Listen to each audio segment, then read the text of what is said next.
Hello everyone. मेरा नाम ब्रजेश मौर्य है और आपका स्वागत है बीएम लॉ क्लासेस में। हमने लेसन 13 जो टैक्स लॉ का लेसन 13 था वो स्टार्ट कर चुके थे। हमने सेक्शन 12 ऑफ सीजीएसटी एक्ट 2017 तक हमने पढ़ लिया।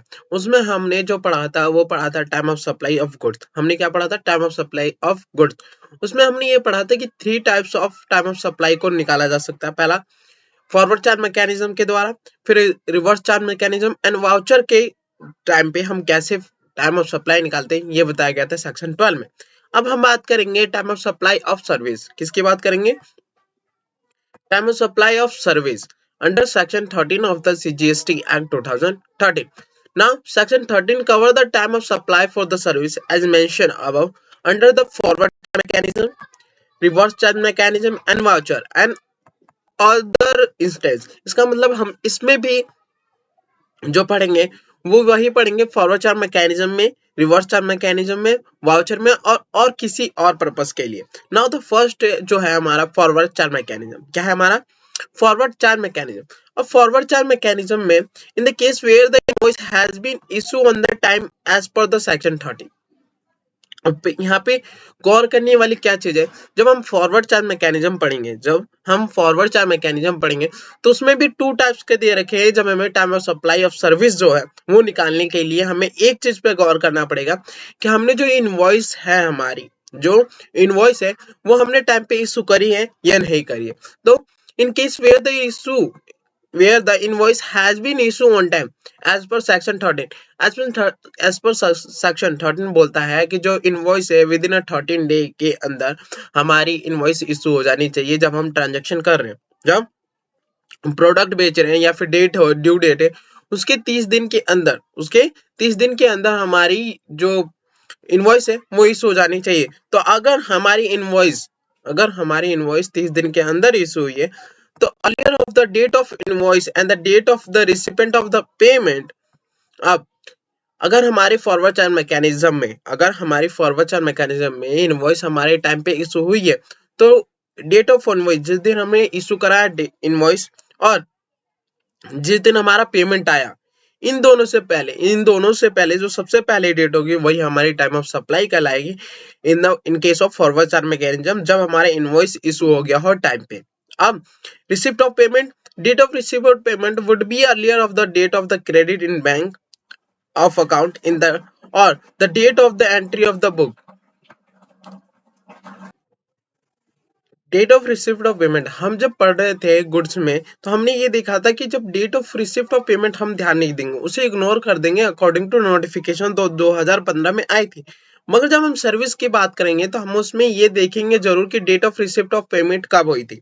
अब date of receipt of payment कब निकाले? Date of receipt of payment would be earlier.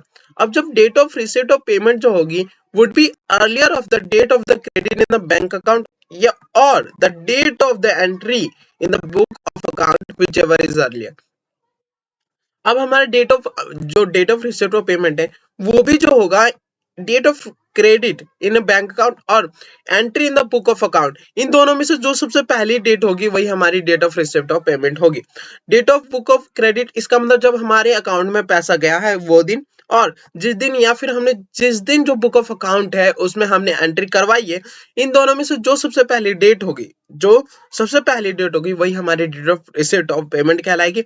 और देन ये निकालने के बाद date of receipt of payment फिर हम देखेंगे कि डेट ऑफ इनवॉइस कब थी, और इन दोनों में से जो सबसे पहली डेट होगी हमारी वही कहलाएगी हमारी टाइम ऑफ सप्लाई।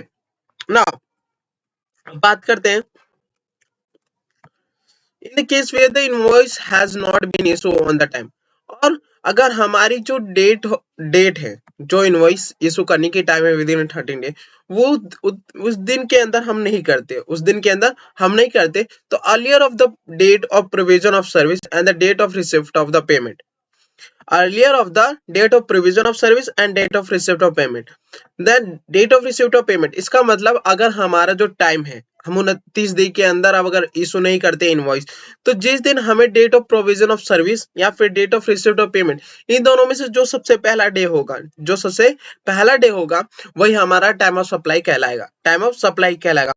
ऊपर जो पढ़े थे हमने ये पढ़ा था कि इनवॉइस इशू हो जाता तो डेट ऑफ इनवॉइस आ रहा था, मगर जब इनवॉइस इशू नहीं होगा तो date of provision of service, जिस दिन सर्विस सर्विस प्रोविजन मतलब यूज करी गई है उस दिन का टाइम और जिस दिन हमारा रिसीव पेमेंट हुआ है उस दिन का टाइम, उस दोनों में से जो सबसे पहला टाइम होगा वही हमारा टाइम ऑफ सप्लाई कहलाएगा।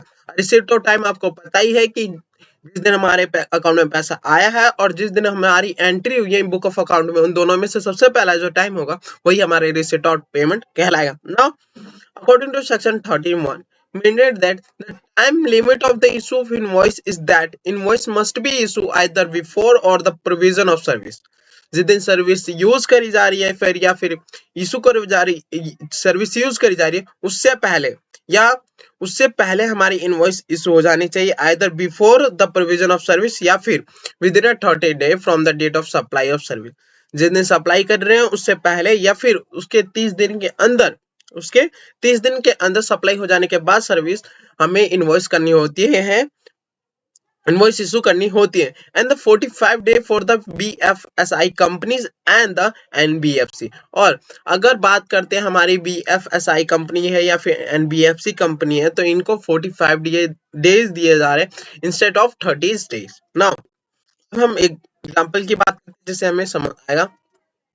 Now determine the time of supply from the following particular। Now 15th October उन्होंने क्या करा, the marriage hall was fixed and the advance of 25,000 was paid, amount agreed to was 1 lakh rupees। अब क्या मान ले जाए कि एक पर्सन है जो एक मैरिज हॉल बुक करवाते हैं और उन्होंने क्या करा कि वो जो मैरिज हॉल था वो 1 लाख रुपए की बुक हो रहा था, मगर उन्होंने एडवांस दे दिया 25,000 रुपीज, मगर 25,000 रुपीज उन्होंने एडवांस दे दिए on the date of the 5th October। Now the 20th October invoice was issued for the 25,000 और 5 दिन बाद इनवॉइस इशू करी जा रही है 25,000 को, जो उन्होंने एडवांस पेमेंट करे थे 25,000 रुपए, 25,000 rupees. Then 30th November the marriage ceremony took place in the hall और 30th November को क्या करा, मैरिज जो है वो उस दिन मैरिज करी गई उस हॉल में। Now 14th September the invoice was issued for the balance of the 75,000 indicating just the advance paid earlier and 13th December the balance payment was received। अब यहाँ पे ध्यान देने वाली बात है कि पहले हम ये देखेंगे, पहला हमारा स्टेप क्या होगा, पहला हमारा स्टेप जो होगा वो ये होगा कि हमारा जो इनवॉइस इशू हुआ है वो क्या 30 डे के अंदर हुआ है, क्या जो इनवॉइस इशू हुआ है हमारा 30 डे के अंदर हुआ है। तो पहला हमारा क्या है, 15 तारीख को वो पेमेंट हो रही है, ठीक है, और जो 14 तारीख को है, 14 तारीख है, इसका मतलब 15 दिन के 30 दिन के अंदर हो रहा है, कितना, एक दिन का गैप, सॉरी इसलिए कि इसका इस चीज के लिए 20 अक्टूबर को हमारे इनवॉइस हो जा रहा है इस चीज के लिए, इस 25,000 रुपए के लिए हमारा इनवॉइस, इसका मतलब विद इन 13 डे की हो जा रहा है। इसका मतलब हम ये यहाँ पर ध्यान देंगे कि जो हमारा जो पेमेंट है, हम यहाँ पर ये दो चीज ध्यान देंगे कि डेट हमारी जब इनवॉइस हुई थी, ड्यू डेट ऑफ इनवॉइस, और दूसरा जो हमारा है date of receipt of payment. जब हमारी क्या, हमने पहला फॉरवर्ड चार्ट मैकेनिज्म यही पढ़ा था कि अगर हमारा जो बैलेंस है, अगर हमारा इनवॉइस है वो विद इन 13 डे के अंदर इशू हो जा रहा है तो हम दो डेट देंगे, पहला हमारा date of issue of invoice, date of receipt of payment, इन दोनों में ध्यान देंगे। मगर जब हमारा डेट ऑफ इनवॉइस ज्यादा हो जा रहा है, मतलब 30 दिन से ज्यादा हम इस टाइम बात कर रहे हैं, तो हमारा प्रोविजन ऑफ सर्विस और date of receipt of payment, इन दोनों में से ध्यान देंगे। हमारा जो इनवॉइस है ये 30 दिन के अंदर इशू हो जा रहा है, the invoice was issued within a prescribed time, simple 30 day के अंदर of the event and the hence time of supply would be earlier। Date of invoice किस दिन की दे रखी है, 14 सितंबर। अब यहाँ पे जो दूसरा जो 75,000 रुपए बच गए, 25,000 रुपए उन्होंने एडवांस दिए, मगर 30 तारीख को वो और 30 तारीख को जिस दिन सेरेमनी प्लेस हुई, अब दूसरे की डेट यहाँ पे दे रखी है, ये तो 25,000 रुपए के लिए थी, ये तो 25,000 रुपए के लिए, मगर जिस दिन हमारा सर्विस प्लेस में आया, जिस दिन हमारा सर्विस पूरा करा गया, सप्लाई करी गई सर्विस, उसके 30 30 दिन बाद, इसका मतलब 15 दिन के अंदर, इसका मतलब टाइम पे क्या करी गई है, हमारी टाइम पे इनवॉइस कर दी गई है, इशू इनवॉइस कर दी गई है। तो यहाँ पे ये लिखा है कि hence the time of would be the earlier 14 दिसंबर, जिस दिन हमारा इनवॉइस इशू करा गया फॉर द 75,000 रुपीज के लिए।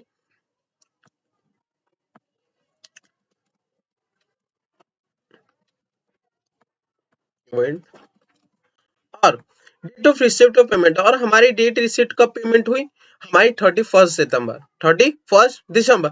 तो इन दोनों में से जो पहला डेट है, इन दोनों में से जो पहला डेट है वो टाइम ऑफ सप्लाई कहलाएगा, मगर जो कहलाएगा वो केवल 25,000 रुपीज के लिए कहलाएगा, मगर वो जो कहलाएगा 25,000 रुपीज के लिए कहलाएगा। तो यहाँ बोला है इन्होंने, therefore for the amount of 75,000 rupees the time of supply would be 14 दिसंबर। मगर अगर हम केवल 75,000 रुपए की बात करें तो वो टाइम ऑफ सप्लाईज होगा 14 दिसंबर होगा। और for the advance of 25,000 the date of the payment proceed invoice hence the time of for the amount would be 15 October. और जो हमारा 25,000 रुपीज के लिए होगा वो हमारा 15 अक्टूबर होगा for the time of supply. So ये था एक एग्जाम्पल। अब बात करते हैं हम रिवर्स चार्ज मैकेनिज्म की। अब हम बात करते हैं रिवर्स चार्ज मैकेनिज्म। हम जब पढ़ रहे थे गुड्स में, तो उसमें जो ये 60 दिन है उसकी जगह 30 दिन हुआ था, इसकी जगह 30 दिन हुआ था। तो हम जो ऊपर पढ़े थे उसी में हम 30 दिन की जगह 30 डेज की जगह 60 डेज प्लस करेंगे डेट ऑफ इनवॉइस के बाद, डेट ऑफ इनवॉइस के बाद। तो यहाँ पे दिया हुआ time of supply of service under the reverse charge mechanism would be the earliest of the 60 days from the date of invoice and the date of the payment, whichever is earlier of debit in the bank of account as reflected in the bank statement and the recording the payment in the book of account by the recipient, by the recipient। अब इसके यहाँ क्या बोल रहे हैं कि अब इसमें रिवर्स चार्ज मैकेनिज्म जो है, हम जब ऊपर पढ़ रहे थे तो हम पढ़ रहे थे क्रेडिट, इसका मतलब जिस दिन सप्लायर के पास पैसा आया है, जिस दिन सप्लायर के पास पैसा आया है। मगर जब हम ये रिवर्स चार्ज मैकेनिज्म में क्या होता है, हमारा जो सप्लायर ना हो कि रिसिपेंट जो होता है वो पेमेंट करता है जीएसटी किसको, गवर्नमेंट को। तो यहीं पे क्या होगा, जो डेट होगा डेट ऑफ पेमेंट की वो होगी डेबिट, जिस दिन डेबिट हो रहा है बैंक, इसका मतलब जिस दिन बैंक ऑफ अकाउंट से पैसे निकाले जा रहे हैं वो, या फिर as reflected in the bank statement and the date of recording the payment in the bank account by the recipient. ये दोनों डेट में से रिकॉर्डिंग हो रहा है पेमेंट बुक ऑफ अकाउंट, इन दोनों में से, या फिर डेबिट हो रहा है जिस दिन बैंक ऑफ अकाउंट में से, इन दोनों में से जो सबसे पहला डेट होगा वही डेट ऑफ पेमेंट कहलाएगा। नाउ एग्जांपल देखते हैं। जैसे mister A provides legal service, mister जो ए है प्रोवाइड कर रहे हैं legal service as an advocate to mister B, as an advocate mister B with fall under the reverse charge mechanism. इसका मतलब ए जो है वो सर्विस प्रोवाइड कर रहे हैं, लीगल सर्विस किसको प्रोवाइड कर रहे हैं, बी को, under reverse charge mechanism. Now the 10th for 2019 service was provided to B. अब जो ए है वो 10 तारीख को चौथे महीने में मार्च में 2019 में वो सर्विस दे रहे हैं किसको, बी को। And 12th for 2019 mister A issue invoice to the B, और मिस्टर ए जो है वो इनवॉइस इशू कर दे रहे हैं 12/4/2019 को। नाउ और 10th 7/2019 the payment is made by the B through the check and the record account। और पेमेंट जो करी जा रही है बाय द बी के द्वारा जो करी जा रही है वो थ्रू द चेक हो रही है और रिकॉर्ड भी हो रही है इन द बुक ऑफ अकाउंट उसी दिन 10 तारीख को ही।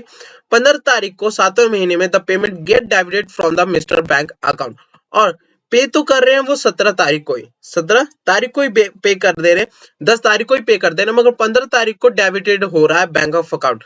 तो पहला जो हमारा स्टेप यही होगा कि हम क्या करेंगे, पेमेंट ऑफ रिसिट निकालेंगे, पेमेंट ऑफ रिसिट। अब उसमें लिखा था कि दो डेट हमारी उससे पहले clear of debit in bank of account reflecting in the statement the recording in the payment in the book of account. अब जो हमारी रिकॉर्ड हो रहा है इन द बुक ऑफ अकाउंट ये कब हो रहा है, 10 तारीख को, और डेबिट कब हो रहा है हमारे 15 तारीख को। तो इन दोनों में से जो पहली डेट है इसका मतलब ये 10 तारीख वो हमारी क्या हो गई, हमारी होगी date of receipt of payment. अब बात कर रहे हैं date of payment, date of payment हो गई हमारी 10 तारीख को। अब हमारी क्या पहले ये होगी। अब दूसरा हमारा जो निकालना है वो डेट ऑफ इनवॉइस निकालना है, हमारा date of invoice plus 60 day plus 60 days. अब प्लस 60 डेज हमारा डेट ऑफ इनवॉइस जो हो रहा है वो हो रहा है 12 तारीख को, 12 तारीख को। इसमें अगर 60 दिन हम यहाँ जोड़ेंगे, ये दे रखा है 12 प्लस 4 2000 प्लस 60 प्लस 1, इसका मतलब जो हो रहा है वो होगा हमारा 12/6/2019, 12/6/2019। और डेट जो हमारी है इनवॉइस इशू करने की वो कौन सी हो रही है, 10 तारीख। तो पेमेंट और 12/6/2019 डेट ऑफ इनवॉइस, इन दोनों में से सबसे पहले कौन सा हमारा डेट है, वो है हमारा 12/6/2019। इसका मतलब 12 मार्च को 2019 में, सॉरी 12 अप्रैल 2019 को उन्होंने डेट इनवॉइस जो इनवॉइस है वो इश्यू करी। तो हमारा 12/6/2019 ही हमारा टाइम ऑफ सप्लाई कहलाएगा, क्योंकि इसमें और इन दोनों में, सॉरी इन दोनों में और इन दोनों में सबसे पहले जो टाइम है वो है ये, इसलिए यही टाइम ऑफ सप्लाई कहलाएगा रिवर्स टाइम मैकेनिज्म के अकॉर्डिंग। नाउ वाउचर की बात करें तो जैसा हमने गुड्स में पढ़ा वही सेम इसमें भी है। जिस दिन आइडेंटिफिएबल है तो जिस दिन हम डेट ऑफ इशू वाउचर कर रहे हैं वो हमारे टाइम में सप्लाई कहलाएगी। और रिडेम्पशन अगर आइडेंटिफिएबल नहीं है तो जिस दिन हमारा वो वाउचर रिडेम हो रहा है उस दिन हमारा टाइम ऑफ सप्लाई कहलाएगा। और किसी केस में due date for the filing of periodic return वो हमारा टाइम ऑफ सप्लाई कहलाएगा। और इन अदर केसेस जिस दिन हम जीएसटी पे कर रहे हैं वो हमारा टाइम ऑफ सप्लाई कहलाएगा। नाउ हम बात करते हैं time of supply in the case of change in rate of tax.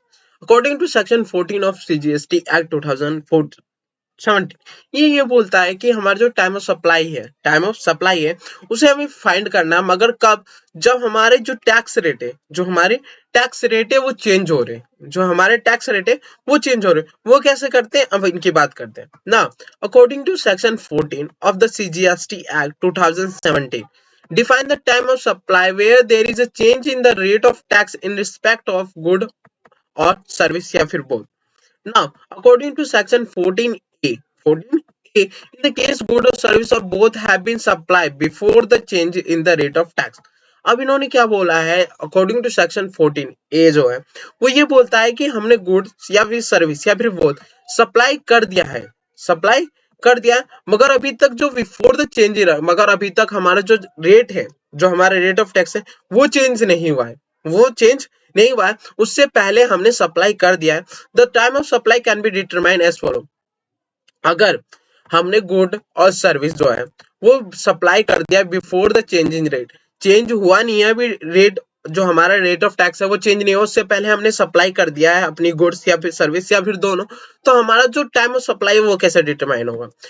Where the invoice for the same has been issued and the payment is also received after the change in the rate of tax, the time of supply shall be the date of the receipt of payment or the date of invoice, whichever is earlier. अब इन्होंने ये बोला है कि अगर हमारा invoice जो है, अगर invoice for the same has been issue कर दिया गया और पेमेंट भी रिसीव हो गई है after the change in the rate, हमारे इनवॉइस भी इशू कर दिया गया है और पेमेंट भी रिसीव हो गई है, मगर जो रिसीव हुई है और इशू करा गया है हमारा इनवॉइस वो चेंज होने के बाद, जो हमारा टैक्स रेट है वो चेंज होने के बाद करा गया, तो हमारे जो टाइम ऑफ सप्लाई हो वो टाइम ऑफ सप्लाई जो होगा वो हमारे date of receipt of payment या फिर डेट ऑफ इनवॉइस जो है, उन दोनों में से जो टाइम जो पहले होगा वही हमारा टाइम ऑफ सप्लाई कहलाएगा।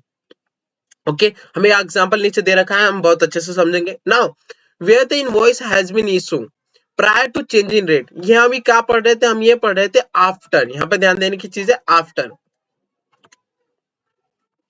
जो यहाँ पे आफ्टर के बाद, आफ्टर तो इसका मतलब हमारे जो टैक्स रेट है वो चेंज होने के बाद हमने सप्लाई कर रहे हैं, चेंज होने के बाद सप्लाई कर रहे हैं। तो यहाँ पर क्या invoice has been issue prior to the change in the rate tax but payment is received, the payment received after the change in rate, the time of supply shall be the date of issue. अब इन्होंने बोला है कि invoice तो हम तो issue कर देंगे, यहाँ पे दोनों चीजें एक संग करी जा रही है, इशू भी उसी दिन करा जा रहा है और पेमेंट भी उसी दिन रिसीव हो गई है, और after the change in rate हुई है।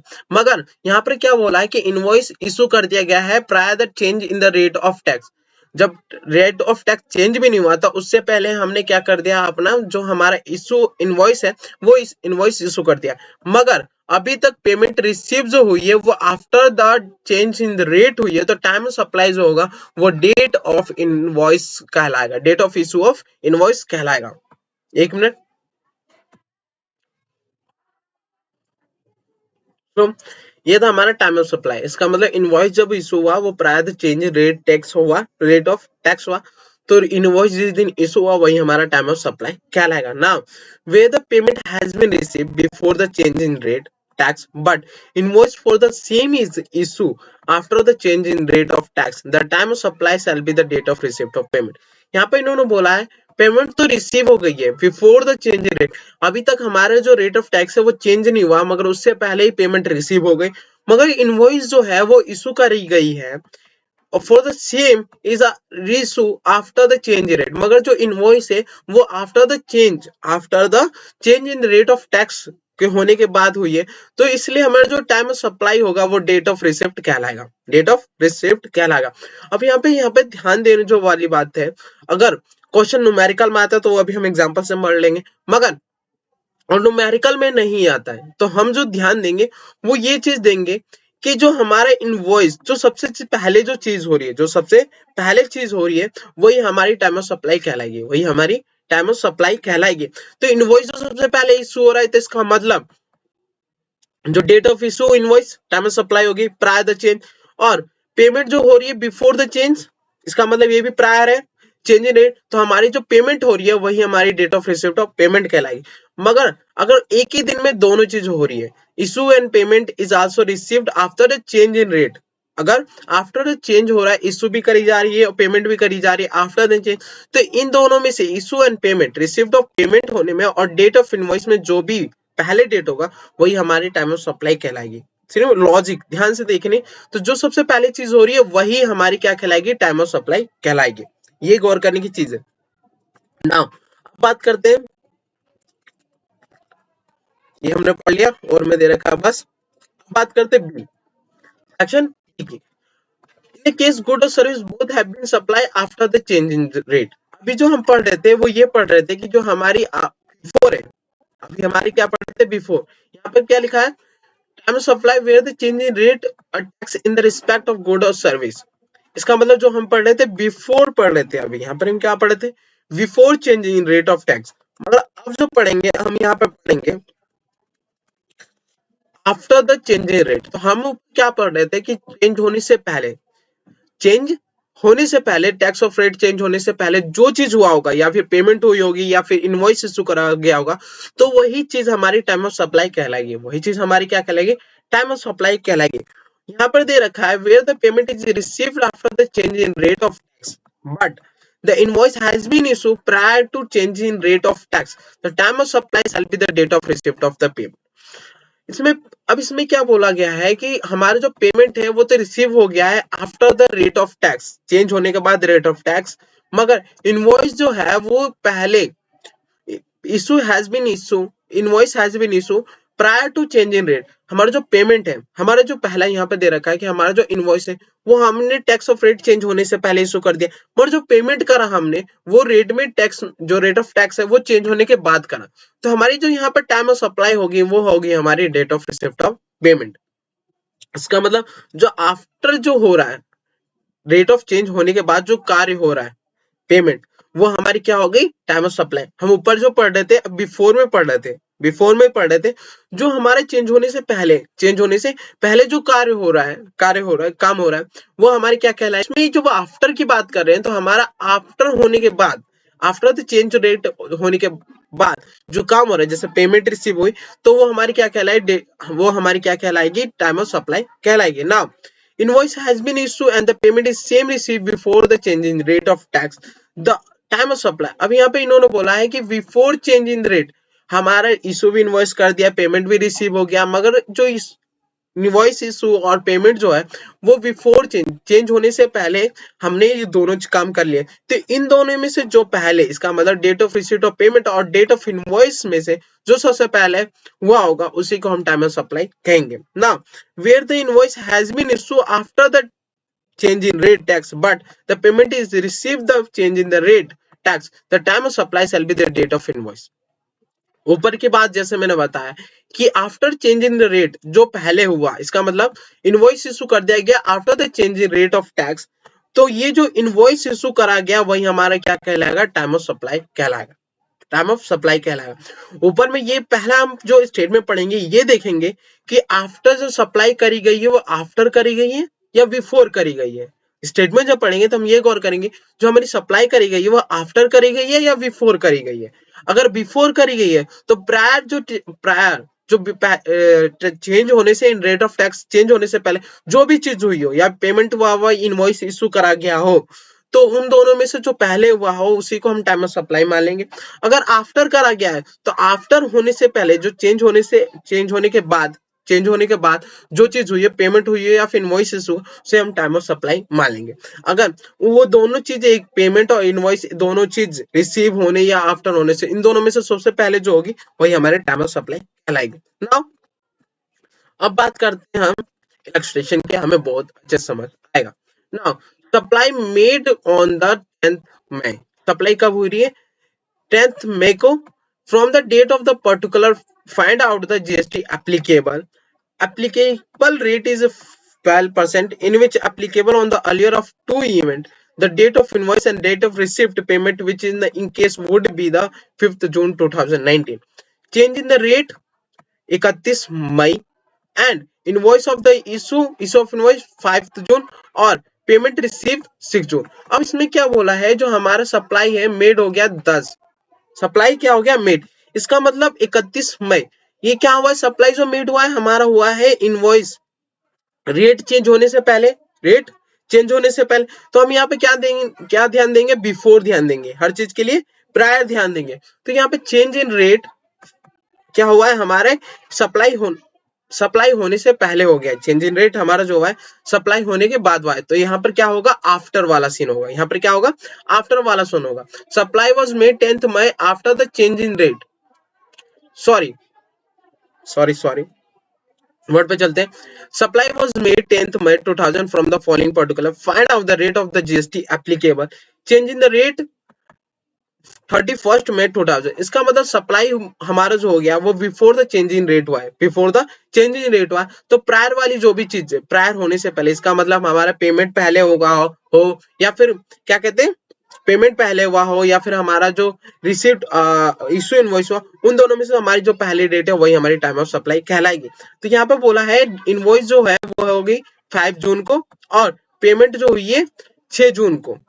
तो इन दोनों में से जो सबसे पहले कार्य वह होगा वो हमारे क्या कहलाएगा, टाइम ऑफ सप्लाई कहलाएगा।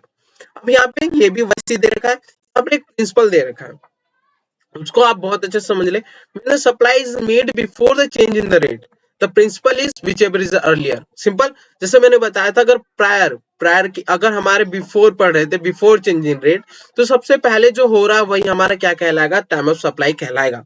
हमने ऊपर जो पढ़ रहे थे, हम टाइम ऑफ सप्लाई जो पढ़ रहे थे, सप्लाई हुआ है before the change of rate, before the change.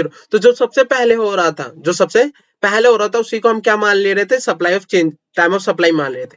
और similarly supply is made after the change in rate whichever is later, और जब हम आफ्टर पढ़ रहे थे तो ये पढ़ रहे थे कि जो भी चीज बाद में होगी, जो चीज बाद में होगी उसी को हम टाइम ऑफ सप्लाई मान लेंगे। तो ये प्रिंसिपल याद रखना, एग्जाम में अगर कंफ्यूज हो जाए ये याद रखना जरूर, इससे आपको आसानी होगी कि टाइम ऑफ सप्लाई आप फाइंड कर पाए। तो आज के लिए इतना ही काफी है। नेक्स्ट चैप्टर में पढ़ेंगे value of taxable supply, section 50। मिलते हैं नेक्स्ट वीडियो में, आज के लिए इतना काफी। Thank you so much, have a nice day.